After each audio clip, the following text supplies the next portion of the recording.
remember I got to call your first game. Here at Iowa State? Here at Iowa State. I got to call it, and I actually get to call your last game, too, at Hilton Coliseum. So what is it, I guess, where's your mindset at wrapping up this awesome aspect of your life? Right now I'm focused on Kansas, but it seems kind of crazy that it's the end of a era, I guess. Yeah. I feel like I've been here forever, and it's going to be hard leaving, but you got to keep moving on. Yeah, it's one of those deals where you got so many roots here. Yeah. Now, but I know that we'll talk about the month of March and stuff like that, but is there part of you that's just ready to see the next aspect of your life as well? Yeah, a little bit. Just something new, something different. Kind of continuing to grow my game and grow as a person as well. But you are, without a doubt, the toughest player, men or women, that I've ever covered. Well, thank you. I mean, you get knocked on the ground more than any person I've ever seen. You're constantly being double and triple teamed. I'll never forget the game you dislocated your shoulder. Oh, God. You go in there and you pop it back in and you come running back out. Where does that toughness come from? I don't know. As a kid, or like when we grew up, our dad never called fouls. So it was like a battle till the end. And the younger ones never got fouls called. So the older ones, like I couldn't touch Aubrey or Kelsey, but they could just hit you and hang on your arms, and you just have to keep playing through it, I guess. Was that in the backyard? Yeah. So you grew up you've got this lineage of Division I basketball players in your family. Are you the toughest? I'd say so.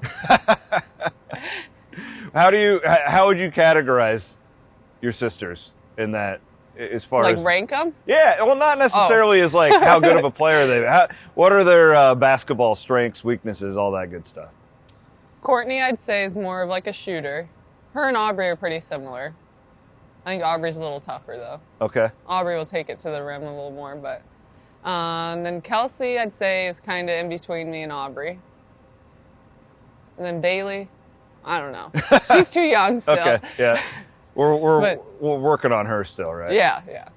How many times do you think you've hit the floor here at Hilton Coliseum? Too many. Way too many. One of the things that is always fascinating about watching you is it's crunch time, or not even that. Like, we know you're getting the ball. Mm-hmm. We know what's going to happen. The other team knows what's going to happen, and they'll throw 2 or 3 players at you, and they get really physical with you. It's kind of been you've probably taken a lot of ice baths.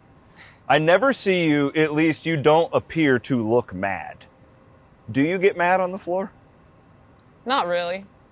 I kind of go in like a blackout zone. Like, you're so focused on the game, you don't know what's going on, kind of. So I'm not thinking, I'm just out there playing. It's like muscle memory. So you just go back to when you're in the backyard playing by yourself or playing against my sisters. Like, you're not really focused on you're so focused on what's going on, you're not really thinking about anything else. One of your coaches, yeah. One of your coaches told me about this blackout zone that you get in, and they described to it. It's like maybe not even play to play, but it's like within the play even. Yeah. Like, how do you put that into words? I could go into a timeout and Coach Finley could say something and then ask me what he said, and I would not be able to repeat it back to him, but I know what I'm doing. I don't even know how to explain it. It's so weird. But you're so focused on what's going on, like you're not even thinking, I guess is the only way to describe it. Do you have that in other aspects of life, or is this strictly a basketball thing for you? Pretty much just a basketball thing. Do you notice the crowd? Do you notice stuff like that? Not really. All I notice is what's going on right around me at the time. Do you, looking back to your time, we've all kind of heard the stories about, the restaurant, your mom and dad, and did that kind of frame you a little bit too? Tell us about the working in the restaurant and how old were you when you started, all that good stuff. I was probably about 8 when I started. I was the dishwasher. Oh, okay.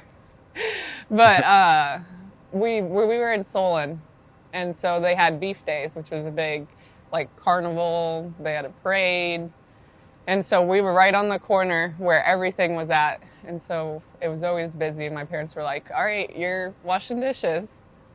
And so that's how it kind of started. And eventually I figured out I don't make any money washing dishes. So I want to wait on the tables and get tips to actually make some money. So then I started waiting on tables. I don't know how old I was, maybe 10, 11. Is that kind of where your grit kind of got developed? Yeah, I mean, our parents kind of taught us hard work pays off, and you're not just handed things, you have to earn it. So, like, my sisters and I have all bought our own cars, but we've had to work for it. Like, they're not just going to hand us the money to buy a car. Or, like, in school, you can't just show up and pass the test. You have to study and put in the work and the time and the effort. And I think that kind of goes back to the restaurant. Like, you're there, you work for it, and then you earn something in return. Feels like it, too, to have as many Division I college basketball players from the same family. Talent can only get you so far. Yeah. And clearly there was something, not necessarily in the water at your house, but something fueled you guys to get to this level. It also was like family time for us, too. Like, we'd go out in the backyard and play a family game. And so it didn't seem like extra work. It was more fun than anything. And it kind of trickled into I want to be really good. I want to play college basketball. And then you have to continue putting in the time and the effort. And our dad kind of helped with that too. He was the coach, and he would run us through drills, and he still does when we come home. It's back to the gym, and he's got drills, and he'll watch videos and pull up new drills, and we're always doing something different. So when you're all grown now, like when you come back for a holiday, you guys are still duking it out in the backyard? Not in the backyard because we moved, but but we go to the gym. Yeah. I bet that's a sight. Is there like a sibling rivalry? Like, do you and Aubrey, since you're the closest age, you go out the hardest? Probably. I don't know. It kind of depends. Courtney doesn't really play as much anymore just because she's done playing. Yeah. But I'd say, usually it's whoever's closest in age. All right, I want to learn more about you off the court, but I have to ask. So Aubrey transfers to Oklahoma. You had to play her a couple times this year. You could very well play her in the month of March. What in the world has that been like? It hasn't seemed too weird. Okay. Like, we don't really guard each other. We guard each other a couple times, but you're not really thinking about it. We don't really talk about it, I guess, until after the game. Then we'll talk, and it seems pretty normal. Any quirky rivalry stuff between Iowa State and Oklahoma now that she's there? Does she still wear Cyclone basketball gear? She does not, but she got me an Oklahoma shirt for Christmas. Have you worn it in public? Not in public. I wore it during their game against Kansas while I was watching at home. Okay. So you've been described to me, I did a few interviews to get ready for this, as an old soul. Is that accurate? Probably. It's probably because I don't know how to work my phone. Oh, really? Well, I got a new phone now, too. Like, my phone stopped working. I had an iPhone 8. Had a home button. Oh, so everyone, made fun of me. Old school iPhone 8, man. Yeah. That's going way back. Are you the only woman on the team that doesn't know how to work her cell phone? That seems very unique. Okay, I know how to... I can figure some things out, but I'm always having to... Like, social media. Like, on Instagram where you can, post something to your story off a post. Yeah, stories, yeah. I always have to ask to figure out how to do that. Okay, well, you probably are saving a lot of time. If you're not on social media all the time, what are you doing? Reading, painting, cleaning. Painting? Painting, cleaning, and reading. You are an old soul. What do you read?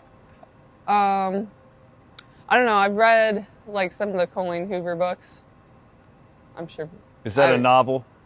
She's an author. Oh, yeah. Or are they novels? Yeah. Okay. They're romance novels. Oh, wow. Okay.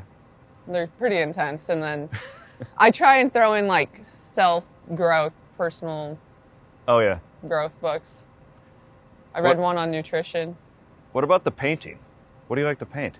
I usually do quotes. So I do a background and then I put the quote in the middle.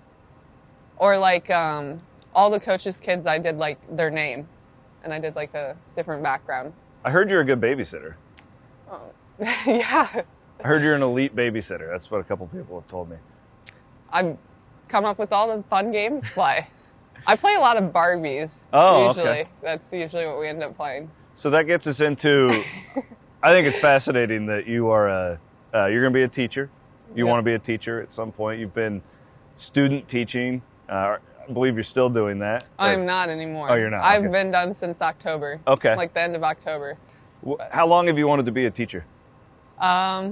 Well, I remember in third grade, we had to write, what are you going to do in 10 years, or be doing in 10 years? And I think one of my things was I'm going to be a teacher. So. What do you want to teach? Elementary. So everything, really.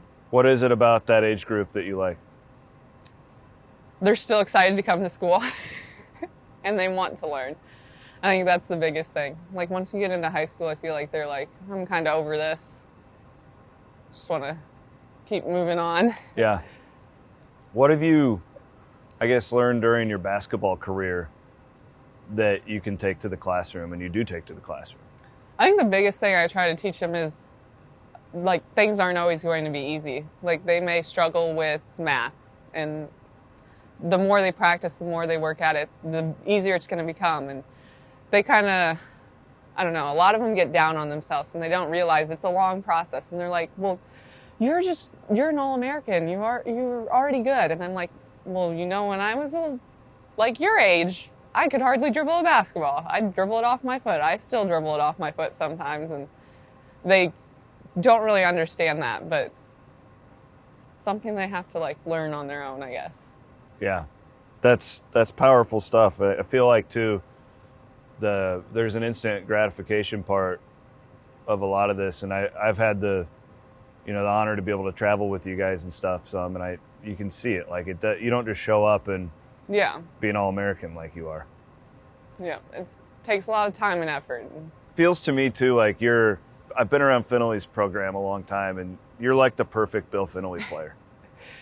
Talk to me about that relationship. How has he kind of molded you to be where you are today? Yeah, he's a great coach. He obviously does an amazing job of understanding his players and putting them in the correct roles and situations. And he wants you to be successful, not only as a basketball player, but as a person as well, in school and out of school. And he's going to push you to continue to get better every day. And it's not always easy, but he's going to ask you to do more every time you step out on the court.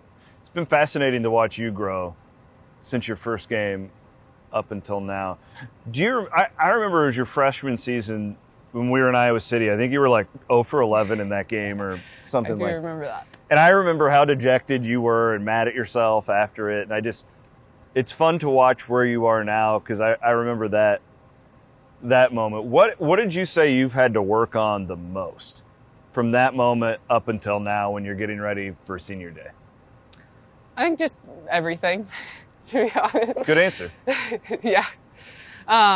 Being able to handle the ball, not necessarily just being a three-point shooter, but also being able to score mid-range, attack the basket, just finding different ways to score. Everything, really. We have great women's basketball in the state of Iowa. In fact, as we do this interview, the girls' state is going on. We're going to have multiple NCAA tournament teams. We have a lot of young women watching this right now. What advice would you give a 10-year-old girl who wants to be in your shoes someday? Just put in the time and the effort, practice, and dream big. I didn't know I was going to accomplish as much as I did, but if I put in the time and the effort, and amazing things happen from that. You just have to work hard. So, looking ahead to the month of March, your guys' season has been, frankly, a roller coaster. Yeah. Stephanie goes down. So you had to learn in the offseason kind of how to play with this elite 6'6" post who could run the floor. Yeah. Then she goes down in the middle of the year. Now you're kind of getting your feet back under each other. What has that process been like for the team? It's been different.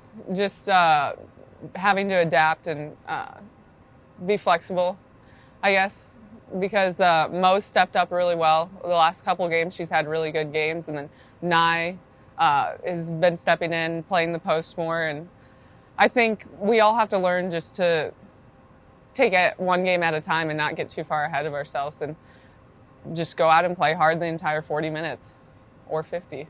Do you have a specific goal going into the NCAA tournament? Is like, man, I want to get to a Final Four. Do you have anything like that written down? Well, I want to win a national championship. There you go. That's the good answer right there. But you can't get too far ahead of yourself. It's just one game at a time. And right now it's Kansas, finish out the regular season, and then Big 12 tournament. Well, best of luck, Ashley. Thank you. It's been really a pleasure to kind of be there when it all started for you, and you've had just this illustrious career, and you've been a great ambassador for the women's game as well. So thank you for your time. We appreciate it. Thank you.